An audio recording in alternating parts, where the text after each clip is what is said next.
I dead? I'm not dead, as the kids would say. I'm just incredibly get to do the sickest thing here. Yeah, I'm pretty positive. 2 and 3. The little rats are ready to go. That's getting put back in your hand. Now you must discard. Now will they discard it again? Probably. Dude, nothing feels better than watching your opponent go 1 mana, look at your hand, I'll put my duress in my graveyard. Hello everyone, and welcome back. Today we're going to be playing our Raise the Pass combo. This deck was discovered a long time ago, and I've been kind of in love with it ever since. I think it's a really fun deck, and I honestly enjoy climbing the ladder with this deck probably the most, because it's kind of like my version of mono red, where I'm kind of like, I don't really care what my opponent does outside of a couple of turns. But with that said, let's talk about the deck real quick and just get into the games. Raise the Pass. The main feature card in this deck list: return all creature cards with mana value 2 or less from the graveyard to the battlefield. Every creature we play is 2 mana or less, and we have a total of 27 creatures. So all 27, almost half of our deck is 2 mana creatures that either mill us, gain life, or drain our opponent to win the game, or help manipulate the top of our deck in order to find what we're looking for. That is a Greedy Freebooter. Whenever it dies, make a treasure, scry 1. The Gorehound: whenever a creature with power 2 or less enters, we surveil 1. Every creature is also 2 power or less. This is a 1,000 cuts kind of victory when we go for it. We have a Hinterland Sanctifier. Creature enter, gains a life. Kind of the same thing that the Pilgrim does, but if our creatures happen to die as well, they lose 1. Really, it's in here for the gain life. We like it a bit more than the Flying Bat, because it does also have Death Touch. A little harder to cast, but that's okay. Oftentimes that doesn't necessarily come up too often. It will every now and then, but regardless, fine. With that said, we have the Mill and Archaeologist. We have the Mill and Picklock Prankster that can also help find our Raise the Pass, and we have the Cleric, which is the kind of combo piece. Whenever we gain life, our opponent takes 1. So we're mill heavy, do everything we can, and then we are casting Raise the Pass to bring everything back, whether that is just to one-shot our opponent or outvalue them. Sometimes against mono red, we want to cast this a bit earlier than normal, just to put like 5 creatures in the way and use the toughness of Archaeologist and Picklock Prankster and things like that, just to act as a buffer for our life total whenever they're putting like a Manifold Mouse on a creature, giving it that double strike, and then a Monster Trades comes through. Well, we can absorb a lot of that with like the 3 toughness, maybe even 4 toughness from here if it doesn't grab a card. And same with like the Picklock Prankster, that 3 toughness could sometimes come in clutch. Outside of that, the Death Toucher can also help trade that off. We have 2 bullet cards and another card that is probably my favorite card to play in the deck. That is Tale of Tamiyo. This card you don't want too many copies of, because if you do, they get a little bit clunky in your hand. But if you can have 1 copy, it is very nice. Also, the other thing about having 1 copy of this card, which is a weird kind of sideline to it, is the fact that with only 1, we're never going to hit a second copy of this plus a creature, so it's more likely to kind of do the mill and draw aspect of it. We really only want it in the slow games where the meta is quite quick, so that is kind of why we are at 1 of these. Then we play 1 copy of Revenge of the Rats. This card has actually been an all-star, and it's a very key part of a matchup today. It's probably in the front highlights, because it was a very cool line that we got to do with this deck. But yeah, this card has been pretty sick. I've liked it a lot. Oftentimes just casting it to Surveil 8 or Surveil 4 or whatever it comes down to being, if we have 2 of these or whatever. Been a good piece. Also, milling it over gives us some graveyard value to play it again later with its flashback cost. Other than that, we have Wail the Forgotten. This card is sick. I love this card in this deck, where oftentimes it's always turned on, so it's everything we'd want it to be. It is typically going to be 2 mana. Return target non-land permanent to its owner's hand. Very good. Target opponent discards a card. Also very good. Look at the top 3 cards of your library, put 1 in your hand and the rest into the graveyard. I also like it for that more than anything, just because that it does allow us to find the land so we're not blindly milling them over, or maybe helping us dig for that Raise to Pass while also answering a threat from our opponent, because if they're empty-handed, we make them pick it up and then they discard it, which happens quite often in these kind of matchups, because they do happen to go kind of in that mid to late game, especially against aggro decks. So with that said, we're going to dive into the games. Hope you all enjoy them. If you enjoy my content, please consider subscribing. Helps out the channel a ton, and let's go game. Oh, well, I was clicking back onto my monitor, but I guess I'm keeping this. Which, this hand isn't bad by any means, but the mana base is obviously a little painful. We can play this, we can play the Cleric, then we can Wail or something. Honestly, Wailing might be the best against Boros control. It don't necessarily matter. matchup typically doesn't matter. It's more about like get through it in time. I guess I just put on early pressure. Sorry if you can't tell, I'm a little under the weather. My voice is not recovered. We got like a foot of snow or something, so it's kind of why I'm playing this deck. I can't really. I'll probably have to get up from the PC like every 2 games or so just to like kind of walk around. But yeah, we got like a foot of snow here. Just okay, like that's fine, so it's not that big of a deal. All right. A little confused. I thought this was going to be Boros Control, considering they played a Scry land, but I guess not. All right, we're going to take a little bit more damage here, but we're also going to gain a little bit of it back. We're actually going to gain and lose the same amount, so it actually does like matter. We're going to be able to put up the wall, the best thing to do against these decks. Oh, raised fast. Put you right in my hand. Sure. No land was milled over that way, so we're pretty content, pretty happy. That means we are likely to draw one eventually. Or I throw the Greedy Freebooter in front of that, and I can always raise the pass and do kind of the value engine train. Our Cleric's going to get exiled, but that's okay. We have another at graveyard. We don't really care that much. They're going to gain a lot of life here, but at the end of the day, once we do the cycle against this deck, it doesn't technically matter regardless. Double strike, not going to be able to get out of this. Just double block. We want that scry, that treasure, everything about it would be nice. Wail was online. We would do all modes. They have a red. Now have 1 trample, so it doesn't matter which way you cut it. Land on top will actually just keep, so I can actually properly do stuff my following turns. I could raise the past here. Just honestly seems worth it just to gain a little bit of value here, especially considering we have a second copy and they're not really going to prevent us ever in the future from doing this. We just get to mill over more stuff. Another Wail goes in the yard, a couple lands, which isn't that bad. These Wails will go up a bit because it spend 8 or more permanent cards in that graveyard. We get a little bit more in there. Now, did we rip a ton of them out? Maybe. But it's okay. Also, with 2 life gainers and 4 creatures entering, like, that made the Cleric do a ton of damage, right? Most likely, we have lethal next turn, regardless of what they do. Well, I guess they gain a lot of life, right? So maybe not regardless of what they do. We do have the mana to now Wail, bounce the Manifold Mouse as long as they don't have protection. We could have gone that route regardless, but take a White Source down. Sure. We do mass blocks, probably. We are at 24, so it does seem like the odds of being hit there are pretty low. Well, oh, you're gonna invest right now. Okay. So most likely seeing double strike here gain a ton. If it's only double strike, they're only able to assign 4 damage here, which is quite funny. And then they'll lose the game following. They don't have trample, so this block is like the only block we need to do if we wanted to die too. So we do 1 block, they gain 4. A little bit of scry, we make another little treasure here. Fine with me. Then we just bounce that.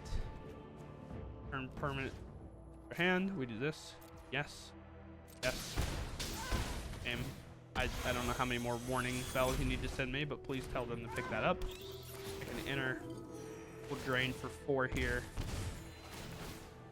Good enough on its own for the most part. We could reset that as well. I'm going to play another Archaeologist here. Use my treasures to get them out of the way. To get the Archaeologist down and then kind of go for that lethal. I guess it's not going to go for it, but I won't get there. We'll go down to 6. You see, and then they'll get hit for 2. I'm not going to swing these. The thing in this matchup is you typically just use these as like extra life cushion. Unless this gets flying, of course. We just hold these back. At 26, we're now at 29. We go to 31, then 33. Then including that. So we're at 35 technically in terms of how many blockers I'm willing to throw in front of this. Because they're never going to interact with our graveyard. So everything that dies is just going to fuel our raise to pass. And considering we have it ready to go, perfectly fine with all these dying. It doesn't matter. But cool. On to the next one. All right, going first here. Pretty cool. All we need here is to mill. The best way that this plays out is we play the Gorehound. They mulch, so great news for us. We play the Gorehound. Every time we surveil, it's a creature that we throw in the graveyard, and then that follows up by drawing. Okay, well, now we need to find a race path. Update. Need to do the silly Billy plan. A land here is actually great. Archaeologist can go. Obviously, Archaeologist is good, but at the end of the day, like, get it out of the way. Have a life gainer, life drainer. Way. You know what our hand is? They can't really duress interact. They could play Deep Cavern Bat, but then like they're never blocking with it. So it's going to be here to stall. Most likely the Cleric's going underneath that because also put in there a Greedy Freebooter. So we go for life gainer first. This is the situation of no land, but we do hit a land, so we have to keep it. This is a situation where like you kind of hope you don't hit the land because you want to continuously fuel your graveyard, and then you want to draw the land on, say, the second look or the third look where you kind of milled over both cards because you didn't want them, and then you hit the land. Kind of one of those. 2 demo fields. Thankfully, we play 1 basic. Wait, here. Card that we're gonna have troubles with overall. Draw another land here. We will play that land and we go to combat. We will attack. Then we'll just wait. Do a little bit of waiting here. Again, we do play the basic. Not that big of a deal.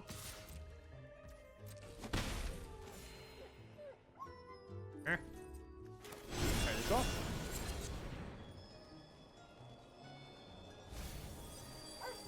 Okay. Okay. Yeah, my bad, Arena. Oh yeah, I forgot. Forgot that's the way we function here. Sure. Sure, why not? I'll just leave on top. I feel like I'm getting hit with a demo field here regardless, so.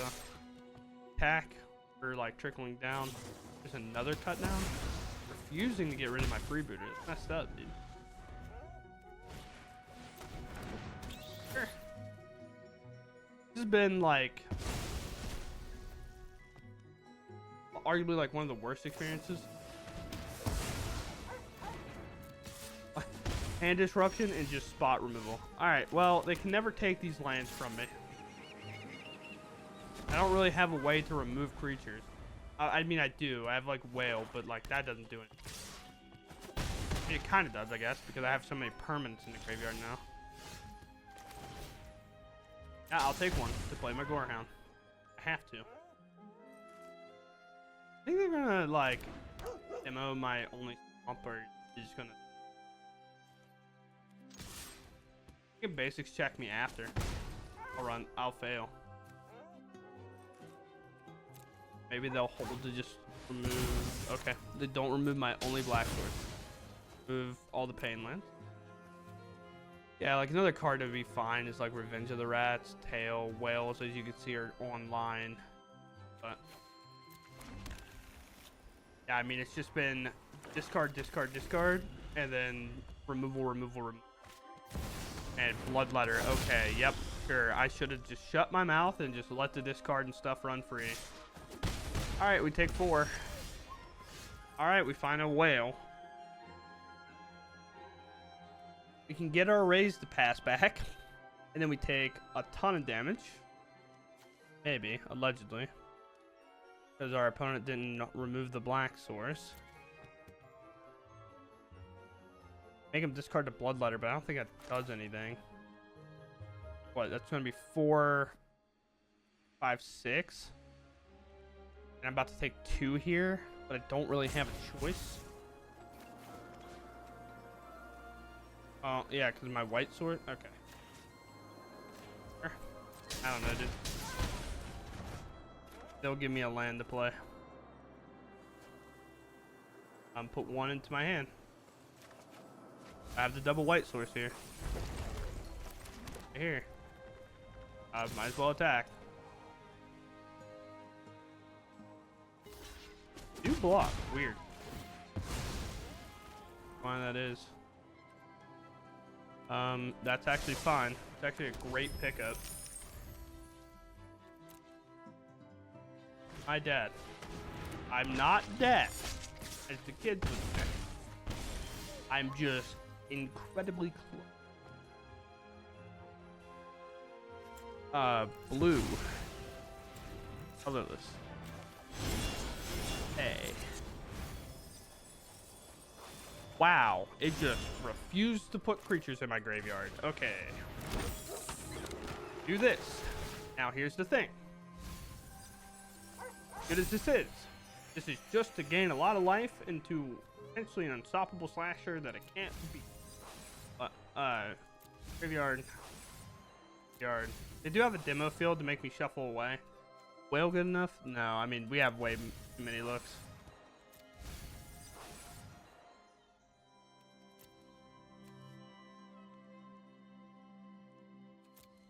I don't even know if I can keep the raise to pass. How many more of these we have? We have 8. Have one creature in the graveyard. The board is quite pick'ems, if you would. Literally don't think I can keep that. Now, if I see one more, I will. Raise the Revenge of the Rats is a pretty cool card to throw in there. Yeah, now I guess I have to keep this. I swear, did I only put lands in my deck? Like, is that a situation that I did? I feel like every other, like, I feel like there's so many lands in there. I don't know what. Oh, okay. Oh, now I can't, like, super trade here, which is tough. Because this will deal 4 to me per creature that dies. Gain a lot of it back, though. We have to block because it's like 4 regardless. This kills me. So that's besides the point. That does indeed kill me. But we know we want that on top. A lot of damage here. I have another raise to pass ready to go. I guess I can use the treasure regardless, right? So it's like, just need the combo piece in the graveyard that I can't allegedly find. Now, this sucks, but with this card, we actually kind of pick up everything we need now. Now I can target this, I can do this, and I'm at, like, no fear of just dying out of nowhere. I'll put one of these into my hand. I select none. Oh boy, I wish. Play this.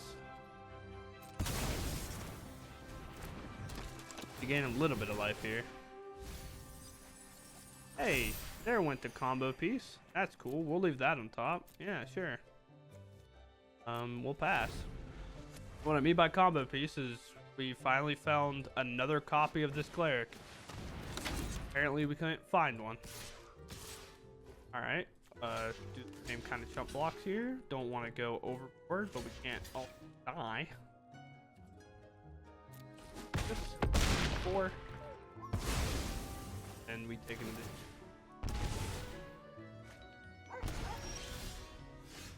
fire off the raised past our video game. Maybe, I guess. Could have removed. I could die here. I didn't even think about it. I should have maybe discard. I guess I could have taken the deep cavern bat and done it that way, but yeah, we win the game. But holy cow. Did Arena try to make sure I didn't have what I wanted at first? 3 cards left in our library. All these mills, obviously we have to keep every card on top. But they could technically, with the removal spell that they might have drawn, remove our kind of drainer in response because they were all in the bottom. Win that game. Very nice. Like most other decks, we lose there. Alright, we go first. We have no white mana, but we have the maximum amount of, like, looking at the top of our library to find it here, so I feel like it's all a-okay. Playing these Gorehounds into like a freebooter just seems absolutely absurd. Same rule applies as last game. We really do hope that they're just not like they're just creatures on top. So we find a Raise the Past or just a land that we just draw naturally after we put everything in the graveyard. That's wanting the deck to operate at like an absurdity, like an absurd high level. But obviously games don't like wave out that way. Blue black land. I think we just have to let it go. I mean, we're going to get 2 more looks here to find white sources. That's what we need. Anything here? I guess I keep a Raise the Past. This is what I'm talking about. It just doesn't shake out the way that you want a lot of times in a situation like that where a Raise the Past is on top. What to remove? Now they could play Anoint, which means like our freebooter doesn't get like any value, so that would kind of suck for us. Let's go to combat. 2 creatures with menace, which is quite nice. Now, here's the other thing. I could Picklock Prankster to mill over generically, but I also think just playing it here is actually not the worst. No, I should just go to end step and do it. I still agree with the sentiment that just playing this is not that bad. Okay, we are in essentially the mirror. They're Squirming Emergence. But whatever they reanimate, we can always respond the following turn by wailing or raising the past. We just need to find a white source. 2 of them, to be exact, but... So thankfully we didn't do the Prankster. Hopefully we just rip a white source in response at some point here. As far as they're concerned, we're just like blue-black aggro. I have something a little bit better than that. 6 permanents. Here. At least there was only 1 white source that went in that pile. This. You want to mill first and then do rails after. 3, and there goes 2 white sources, which is unfortunate. Indeed. Here's 3. Then, yeah, we're just milling over our white sources. Kind of to talk about, we're like, still need to shake out well. Not doing so. I do kind of miss triumphs for that reason, but I don't miss triumphs because of domain. So it's like a bit weird. Domain, big poo-poo. Sure. Am I just going to lose to a double Jace mill? Is that where I'm at? I'm at 40? Oh, they mill themselves. Okay. Find a white sword.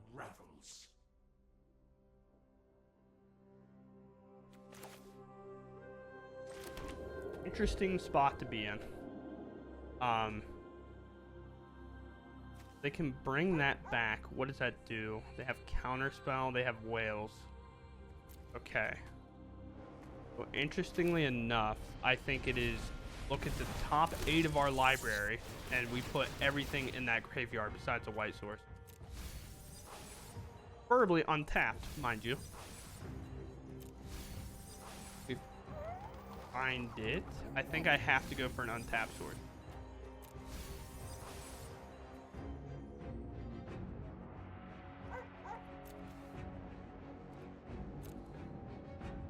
Guess that's also fine. Weirdly enough. Doesn't specify non-tokens. Wail's just really good. And like, we'll just sacrifice 3 tokens, call it a day. Seems like a good plan to me. Now, will they bring something else back? What is that? Return target permanent card from your graveyard to your hand. If the gift was common, instead return 2 target. That's actually kind of sick. Kind of cool. Go for a Prankster. Okay, they're in ultimate defense mode. I understand. Get to do the sickest thing here. Yeah, I'm pretty positive. 2 and 3. The little rats are ready to go. That's getting put back in your hand. Now you must discard. Now will they discard it again? Probably. Put one of these into my hand. I don't have any life gainers, so I guess it's Tale of Tamiyo. I play the Prankster. Oh, they put an Omniscience in. Okay. Okay, Chucky. I guess there's no way about like Flinker. Like no way about like guaranteeing this white source. And oh, there we go. We're in. And now, as long as they can't double Jace Millis out of the video game, we should be fine. Like the only way we end up popping up the game. Even if they Squirming Emergence Omniscience back, and then they hard cast Valgavoth from hand. That's the only thing they kind of got going for them. We're good. However, little birdie might think the other. Yes. Now, if our freebooter could have, I don't know, died along the way, that'd be pretty cool. I mean, that makes sense. Yeah. Weirdly enough, not that bad. Huh. Sure. Pay life to play it. That's pretty cool. One.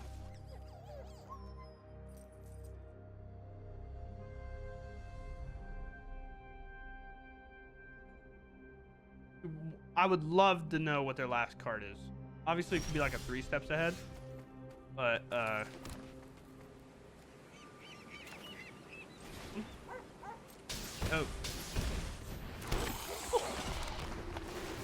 oh boy, not gonna outlast gain that one with the Valgavoth. No sirree. Oh yeah, so if it's a 3 steps ahead, we obviously like lose, but yeah, instead we win. Yeah, kind of interesting. A lot of decks, when you like a lot of decks, if you're playing kind of a combo deck, this goes over the top of you, but it's kind of crazy to think that. And the difference is we go over the top of them, and we were able, because of that rat card, this little goofy boy right here, we were able to bounce a Valgavoth and give them no value essentially because we just sacrificed 3 rats. That's kind of crazy to think about. Yeah, I mean, that's okay. We'll take that. We'll take that any day of the week. Okay, well, it's a Gorehound double freebooter, which seems pretty good. Get the rest. The rest me. Dude, nothing feels better than watching your opponent go 1 mana, look at your hand, I'll put my duress in my graveyard. It just, something about it just kind of makes you chuckle, you know? You're just like, that's really funny. We'll play our Gorehound, even though it is a little bit vulnerable here. Because like you could argue, we play a freebooter because if they killed the freebooter, then we get to make the treasure scry one, so we get to kind of essentially do the same thing Gorehound could do. But we don't. We don't. Now, to be fair, I will block that Tiny Bones with freebooters all day. The skeletons? That's kind of cool. I've seen skeletons in a while. Nor have I tried to, like, figure them out again. I always find myself playing blue-black skeletons, but I think, like, mono-black is probably just the route because you get to play Aclazots, and we've kind of determined at this point that Aclazots is worth just playing in mono-black decks. Well, the first time we played it, we're like, is it a bit narrow? A little weird. And it's like, no, I think making a 2-mana creature deal 4 is pretty good. We're like, yeah, that makes sense. That makes sense. Land. Freebooter. A little bit of surveilling here. We put that little boy in the graveyard. This. Tale of Tamiyo is going to be a fantastic card. Behold. One of Tale of Tamiyo in the deck. We have it currently in our hand. They cannot duress that, of course. Annex would be fine. Seems like a weird kind of combination that we got going on. We have Unholy Annex online with the Tiny Bones. Not entirely sure what the view on that is, but we'll just hold. Tale of Tamiyo gets taken up. We have 4 turns before it's active, so like a card like Bloodletter here would actually pick our back, but I'm going to pretend like they won't play it. Honestly, it'd probably be enough to kill us if they just generically play it right now. I'm annoyed. Fair enough. Again, I will tempo block these tiny bones out of the way with our freebooters just because it does give us more treasures, more mana, and then they can't also cast stuff from our graveyard, so I think they're aware of that as well. They're refusing to also attack to it. We find the raised fast. The other problem being that they could technically... Okay. Well, Tamiyo said, play one of me. I dare you. I will combo win by myself. And I'm like, okay, I'm sorry. They don't know about any of these lands. I kind of want to play the Courtyard, because it's the only one that enters tap and allows me to play it safely next turn. I could also wait on the Starscape Cleric. I could get the rest here, but I'm going to go for this, kind of force them to maybe remove it where I'm at. Now do have enough creatures to win, which is kind of weird because of the way that we have hit these clerics. If our opponent doesn't interact with us, like have enough life gain, that's okay. Like, the rest is bad for us, right? The rest is bad. We have 2 turns before our Tale of Tamiyo, just cast it anyway. So all we have to do is survive. And is that easier said than done? Obviously. Is that why maybe we should have held this because we figured duress was coming? Probably. Tale of Tamiyo is putting in a ton of work. We're almost halfway through our deck already. It doesn't feel like it. There's 10 cards in there and we got like kind of whatever. I guess we're not even almost halfway, but yeah, Liliana definitely does seem a little bad here. Let's make this minusing doesn't really do much because then you lose it. Blessing is also weird because I just have lands in hand, like kind of on the opposite side. But the best part is they have not played a Bloodletter, which let us out of jail. Bloodletter, we would not have been able to block it. Yeah, I'll do this. Oh, sorry. I'm trying to not do that in the mic. I can't breathe randomly. The congested. Be sick up in here, dude. Pretty sick lad. Alright. Say pop off, king. No Tamiyo. Huh? Here comes Adarkar Wastes. Placing life, do a game. A little bit of gaming here. Pop this little gun. Now, a delay, nothing more. regarding what our opponent does, I don't think there's a way we lose, unless they have like a graveyard exile effect on a black, which is not gonna happen, and I think that just kind of sums it up. Play our hand out. They know what our hand is. And Tale of Tamiyo as a one of is going to come up clutch. Tiny Bones has been played on turn 1 and it is like being refused to be played, which is quite funny. I guess I can exile both of these. But I'm just going to target raid fast and then done here. You have to play. You have to pay for it now, and it just doesn't matter. 100% going to be lethal. You have too many clerics, too many life gainers in play. Every single life trigger is going to be 3 damage, and there's at least... Are these all life gain triggers? No, there's a little bit of Gorehound triggers on the bottom, so probably roughly another 22-ish life gain triggers for a total of 66 damage there. Oh boy. Well, this is the opposite. I don't think we can function with that hand. We can keep here. I think the problem... Well... I don't think I could put... I just don't know. Revenge of the Rats is like fine enough, I think. I keep here. This is also like a moment where I can actually test if this card's like good enough, you know? But I think against Valgavoth earlier in today's video, I think we kind of figured that problem out already. A second one of these is a little bit gross. We do a little bit of surveilling. We hit a land. Perfectly fine with just playing that land here. Because Revenge of the Rats is a little bad currently. Currently a little bad. Attack. See if our opponent's interested in doing anything. They elect not to. I think I could just shelter back. Right? So I guess I pass.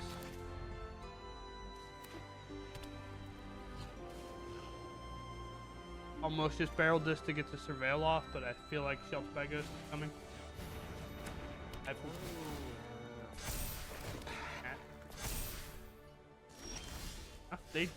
They elect not to attack. Interesting. All right, pass, I guess. We are figuring it out. Yes. Huh? Things got flying. I'm gonna die to it. 6. Okay. All right, we can at least start milling some stuff. Maybe. I can see like Picklock Prankster is a card we have to keep, but we're just too slow here, I think.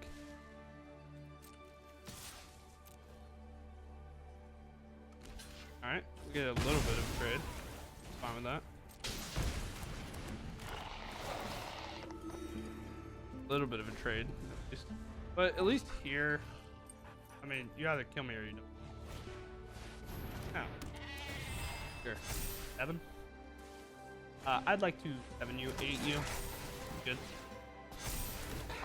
Don't have a lot going on. 9 you. Sure. Sure. Everything seems okay. Nothing seems okay, actually. I'm lying. But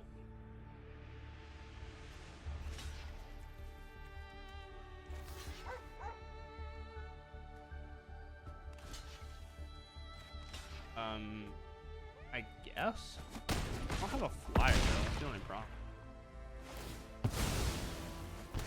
I have to raise the past here. I think we're still just dead. The amount of life that we can gain to outgain the flyer here. I mean, I guess we do gain a bit, but it's only 12. We have enough attackers. Yeah, we just didn't have any mill. We mauled a 6. Our hand looked pretty bad, but I was just hoping kind of... Honestly, on the Gorehound, maybe I'm supposed to just mill over the card, but on 2 lands, it's just so hard to make that decision. Like, I feel like we just have to take the land and hope to draw something better the following turn, and then we draw the Picklock Prankster a little bit late. It's whatever. Blue black, duress me. Oh, okay. Sure. Yeah, that's fine. Make me discard, that's okay. Might know where to run my little dog, but that's okay. Like there's gonna be a nowhere or oh yeah, sure, they do know where to run me. That's fine. As long as I get to play my lands and take minimal damage here, I will gladly do that. Now I get to Picklock Prankster. Hopefully there's no direct hand disruption, which this deck typically doesn't play. I don't know if they're just blue-black or they are Esper, but as of right now, they are just Esper.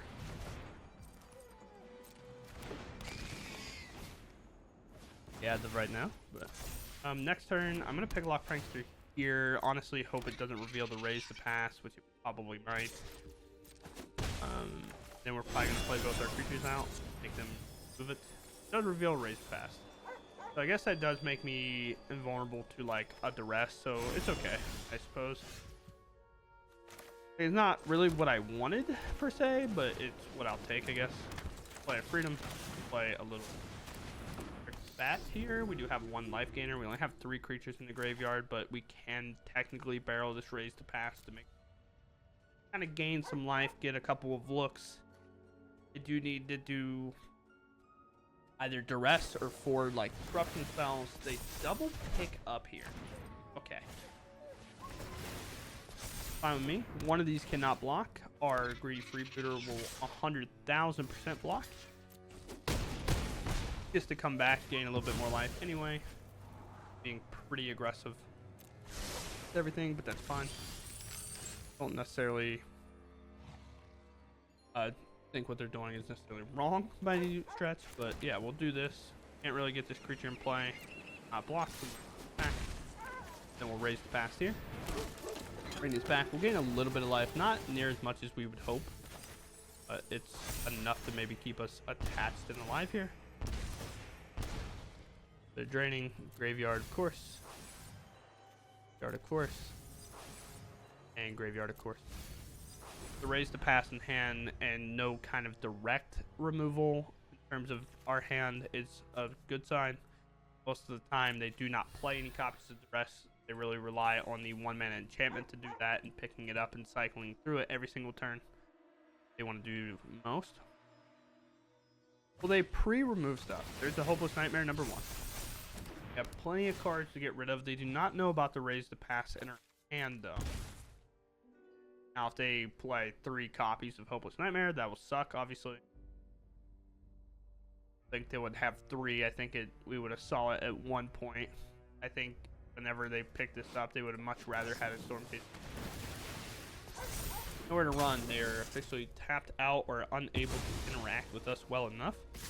I think they're doing kind of what we talked about, where they're hoping that I just don't have another one. But we do. So, be okay? Sure. Set on top. Draw. Back to this. I don't know if it's lethal in our graveyard, but we're going to try our best to guarantee it. We'll raise the past again. A couple creatures in there should be enough to get it done. 1 life gainer in here. That's the only problem. I guess I have 2 life gainers. A little bit again. Should be enough to go where. Most of these, obviously. Well, there's actually a lot of Gorehound triggers. We have 2 life gainers, 1 drainer, and they're at 15. And we brought in 7, 8 creatures, 9 creatures. Definitely get there. So that's 18. As you can see, they just died. The rest of those are Gorehound triggers, so be enough to get there. Especially when we hit them for 2, you know, the lethal 2 over the top. Okay, here we are. This is the deck. Deck I've enjoyed kind of climbing with the most as of now because it kind of dodges everything overall. It's like really weird because aggro feels like such a bad matchup until you like start raise the pass cycling on them. So oftentimes you can still kind of ignore whatever they're doing and then block with your kind of low to the ground creatures because we do play 12 of them. And oftentimes Greedy Freebooter might be one of them.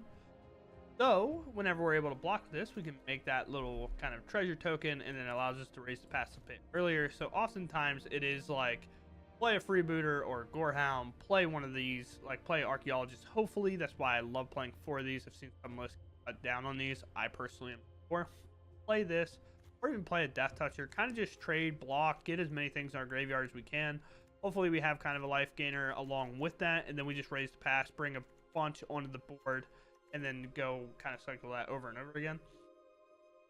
Other than that, we saw like against the other kind of graveyard decks that they weren't actually able to keep up with us, which is weird. Putting in a Valgavoth against us and not winning the game seems kind of crazy for how graveyard focused we are, but kind of knew that that was their play. There wasn't really a whole lot of better options. Obviously, the second time around, they Omniscience, but the first time, that wasn't a viable choice, so we got away with it. With that said, I'm getting super stuffy. I have to stop recording, and that's going to do it for me. So I hope you all enjoyed, and I'll catch you next time. Watching, and goodbye.